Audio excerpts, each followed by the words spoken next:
मैं रवि प्रकाश एजुकेशन योद्धा YouTube channel में आपका स्वागत करता हूं। देखिए, हम नदियों के विषय में पढ़ रहे थे। नदियों के विषय में हमारा हिमालय नदी तंत्र हो गया था। हिमालय नदी तंत्र में हमने सिंधु नदी तंत्र पढ़ा, उसके बाद से गंगा नदी तंत्र पढ़ा, ब्रह्मपुत्र नदी तंत्र पढ़ा। उसके बाद से हमने पढ़ा प्रायद्वीपीय भारत की नदियाँ। प्रायद्वीपीय भारत की नदियों में हम पूर्वी घाट की तरफ प्रवाहित होने वाली नदियों का अध्ययन करेंगे। अब देखिए, हमारे पास मात्र 5 से 10 मिनट है। इस 5 से 10 मिनट में हम बस छोटे छोटे फैक्ट हैं, इन छोटे छोटे फैक्टों को हम बस एक बार देख लेंगे कि वो नदियाँ जो अपना मुहाना कहाँ बनाती हो। ये देख रहे हैं, ये अरब सागर है। कहाँ है? अरब सागर में अपना मुहाना बनाती हो। ठीक है, तो आज हमें उन्हीं नदियों का अध्ययन करना है जो अपना मुहाना कहाँ बना रही हैं? अरब सागर में बना रही हैं। ठीक है,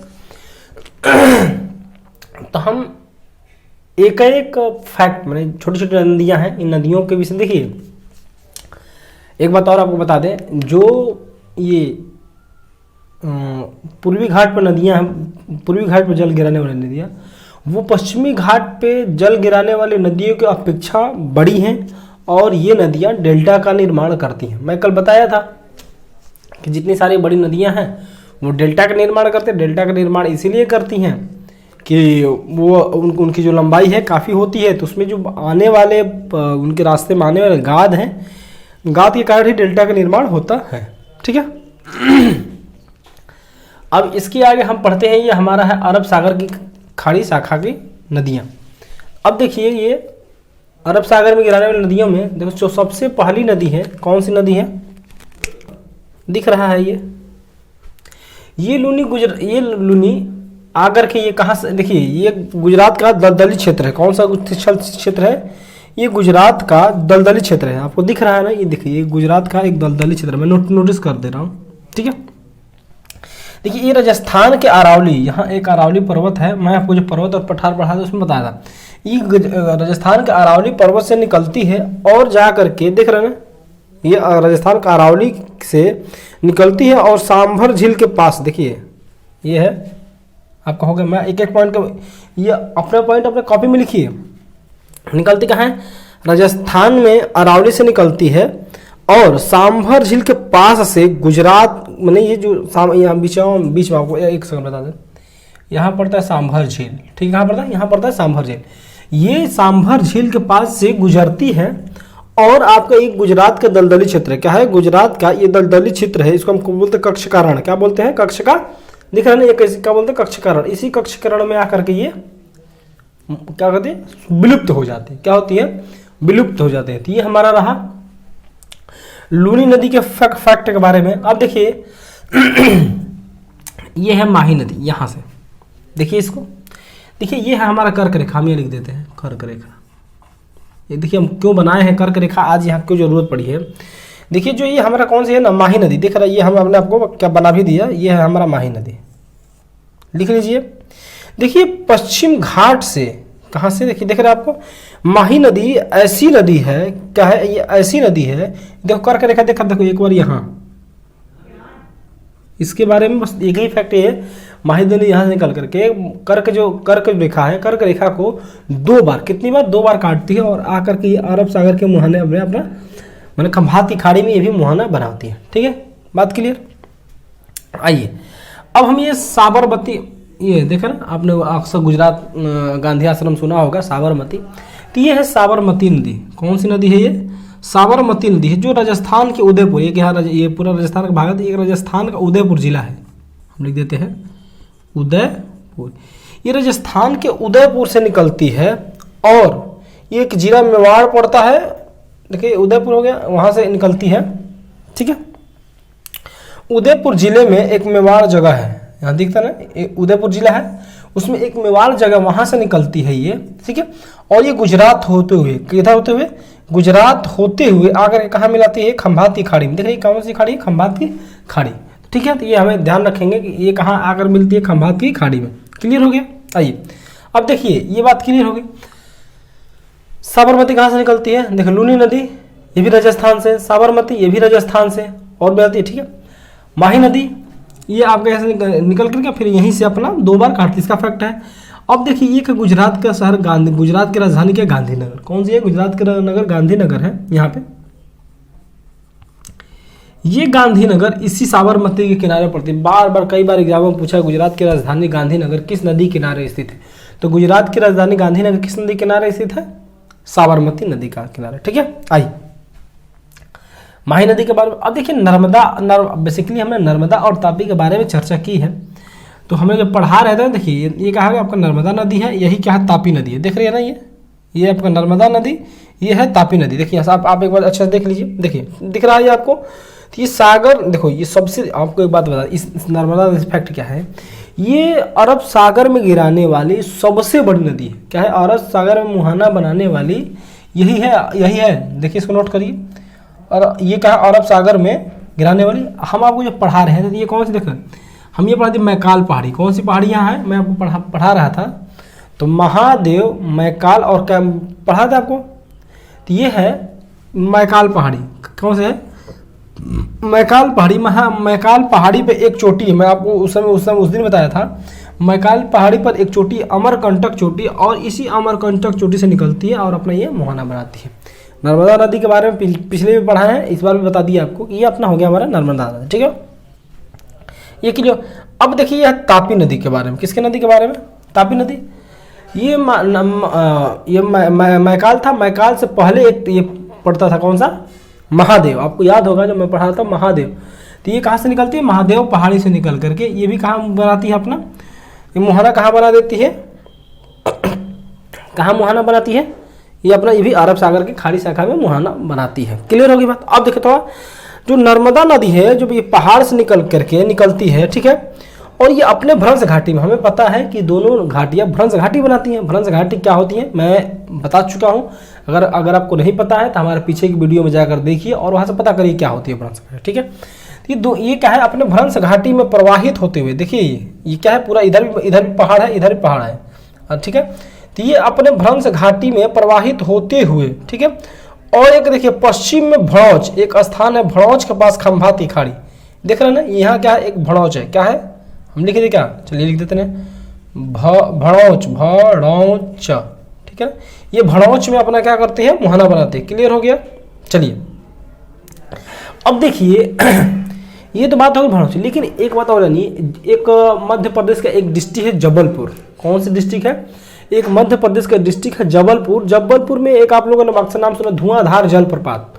ठीक है, अब जलप्रपात क्या होता है, जलप्रपात वो होता है कि जब नदियां ऊंचाई से कहीं गिरती हैं तो एक प्रपात का निर्माण करते हैं, ठीक है ना, तो उसी को हम जलप्रपात बोलते हैं। और धुआंधार इसलिए नाम पड़ा है जब वहाँ नदियाँ, जब वो नर्मदा नदी वहाँ जबलपुर में भेड़ा घाट उसको बोलते हैं, क्या बोलते हैं, लिख लीजिए, हम आपको लिखा देते हैं कौन सा घाट भेड़ा घाट। कौन सा घाट, भेड़ा घाट में, भेड़ा घाट, एक भेड़ा घाट है जबलपुर में, जबलपुर डिस्ट्रिक्ट में। जब वहाँ निकालते तो ये धुएं, जैसे पानी जब गिरता है धुएं जैसा माहौल बनाता है, तो इसीलिए हम इसको बोलते धुआंधार जलप्रपात। क्या बोलते हैं, धुआंधार जलप्रपात। और इसे हम जहाँ ये गिराती है उसको हम बोलते हैं भेड़ा घाट। क्या बोलते हैं, भेड़ा घाट। तो आइए हमारा अब ये क्लियर हो गया कि ये कहाँ, अब कई बार क्वेश्चन पूछा है कि ये कहाँ स्थित है, तो भेड़ा घाट कहाँ है, तो जबलपुर में, एक मध्य प्रदेश का एक डिस्ट्रिक्ट है जबलपुर, वहाँ। क्लियर हो गई बात। आइए अब देखिए ये जो तीन दिख रहे हैं ना आपको, इसकी जो प्रवाह हो रही है मध्य प्रदेश, महाराष्ट्र और गुजरात। देखिए ये मध्य प्रदेश, आपको यहाँ थोड़ा महाराष्ट्र मिल जाती है और यहाँ गुजरात, ठीक है ना। तो ये तीन कहाँ मध्य प्रदेश, महाराष्ट्र और गुजरात में ये नदियाँ अपना प्रवाहित होती है। ठीक है, आइए हम यहाँ से बात पता चल गया। ठीक है, अब देखते हैं हम, अब देखिए ये दो नदियाँ हैं मांडवी और जुआरी। क्लियर हो गई, ये दो नदियाँ मांडवी और जुआरी। ये दोनों मांडवी और जुआरी जो नदियाँ हैं ना, ये मांडवी और जुआरी नदियाँ गोवा में है। कहाँ है, गोवा में, दिख रहा है, कहाँ है, गोवा में है। कहाँ है, गोवा में। क्लियर होगी बात। देखिए ये बात आपको एक एक बात इसको नोट करना है, मांडवी और जुआरी नदियाँ कहाँ है, गोवा में। ठीक है, अब आइए हम देखते हैं शरावती और गंगावली दो नदियां हैं, ये भी क्या करती हैं। देखिए अब जितनी छोटी छोटी नदियां हैं ना, ये सारी छोटी छोटी नदियां क्या करती हैं, ये सह्याद्री है, हम पहले कुछ चर्चा कर चुके हैं, सह्याद्री है, सह्याद्री से ये अपना निकलती हैं और ये अपने कहाँ मिला लेती हैं, ये अरब सागर में मुहाना बना लेती है। ठीक है, तो उसमें से आपको ये देखिए दिख रहा है मांडवी, जुआरी कहाँ है, ये गोवा में आपको पाई जाती है। देखो ये जो शरावती और गंगावली है ये कर्नाटका में, कहाँ है, कर्नाटका में, कहाँ है, कर्नाटका में, ठीक है। और ये दो नदियां हैं पेरियार और भरतपुझा, कौन कौन से हैं, पेरियार और भरतपुझा। तो बस इनके बारे में ही रखना। ये कहाँ, केरल में, कहाँ, ये देखिए आज हम इतने दिनों से ज्योग्राफी पढ़ रहे हैं तो आप लोगों को लगभग एक मैप का आइडिया आ गया होगा कि हमें कैसे पढ़ना है, कौन सा राज्य कहाँ है। तो आप इससे भी अंदाजा लगा, बस नाम ध्यान है, इसको आप नोट कर लीजिएगा, थोड़ा इंपॉर्टेंट है बस, ठीक है। तो आइए देखिए, आज हमारा नदियों का चैप्टर खत्म हो गया, आज हमारा नदियों का चैप्टर हो गया खत्म। अब इसके बाद से देखिए नदियों का चैप्टर खत्म, हम कल से पढ़ेंगे भारत की जलवायु। क्या पढ़ेंगे, भारत की जलवायु। अब देखिए चैप्टर तो ये खत्म हो गया, लेकिन आपको कितना आया कितना नहीं आया ये आप एक बार एनालिसिस करिएगा, ठीक है, और उसके बाद हमको कमेंट सेक्शन में हमको बताइएगा। अब आइए थोड़ा नदियों से कुछ रिलेटेड हमारे पास क्या है, नदियों से रिलेटेड कुछ तथ्य है, मतलब तथ्य का कुछ टर्म्स है जिसको हम ज्योग्राफिकल टर्म्स बोलते हैं। तो इन ज्योग्राफिकल टर्म्स को हम देख लेते हैं। देखिए नदियाँ अपने एक एरिया में प्रवाहित होती हैं, ठीक है, मैंने एक उनका एक अपवाह तंत्र होता है। अपवाह तंत्र क्या है ये भी मैं बता चुका हूँ, ठीक है। मैंने अपवाह तंत्र से ये मतलब है कोई नदी कितने विस्तृत क्षेत्र में प्रवाहित हो रही है। जिससे कि देखिए जब हम पढ़ते हैं ना, दो तरह से क्वेश्चन कैसे आता है। देखिए एक हमें क्वेश्चन पूछता है कि देखिए मैं क्वेश्चन ड्राइव कर रहा हूँ, सुनिएगा। जैसे एक तरह से क्वेश्चन पूछता है कि दुनिया की सबसे बड़ी नदी कौन है। क्वेश्चन ध्यान सुनिए, दुनिया की सबसे बड़ी नदी कौन है और दुनिया की सबसे लंबी नदी कौन है, ठीक है। तो जब दोनों बात आते हैं, देखिए हम सबसे लंबी में नील नदी की बात करते हैं, सबसे लंबी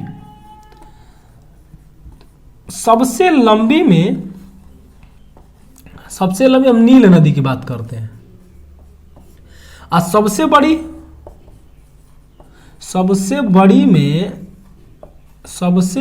में हम अमेजन नदी की, किसकी बात करते हैं, अमेजन नदी की। अब दोनों में अंतर क्या है, देखिए बड़ी से मतलब होता है ना बाबू कि किसी भी नदी का अपवाह क्षेत्र कितना दूर, यानी उसको कितनी दूरी में फैली हुई है, ठीक है। लंबाई तो है ही एक मतलब, लेकिन उसका अपवाह क्षेत्र कितने एरिया को कवर कर रही है, तो यही होता है क्या, लंबी और वृत्त। उसी तरह से हम इस अपवाह तंत्र के उसके फैलाव के हम कुछ टर्म हैं, ठीक है, इन टर्मों के बारे में देखेंगे। कौन कौन सा टर्म, देखिए जब हम अपवाह तंत्र की बात कर रहे हैं तो पहला होता है हमारे क्रमित अपवाह तंत्र। क्या होता है, क्रमित अपवाह तंत्र। दूसरा होता है अक्रमित अपवाह तंत्र। दो प्रकार का अपवाह तंत्र होता है, पहले क्रमित अपवाह तंत्र, दूसरा तो अक्रमित अपवाह तंत्र। क्रमित अपवाह तंत्र जिसका एक क्रम होता है, क्या होता है, जो एक क्रम का फॉलो करते हैं उसे क्रमित अपवाह तंत्र, और जो क्रम का फॉलो नहीं करते वो अक्रमित हो जाती हैं, ठीक है ना, काट दिया।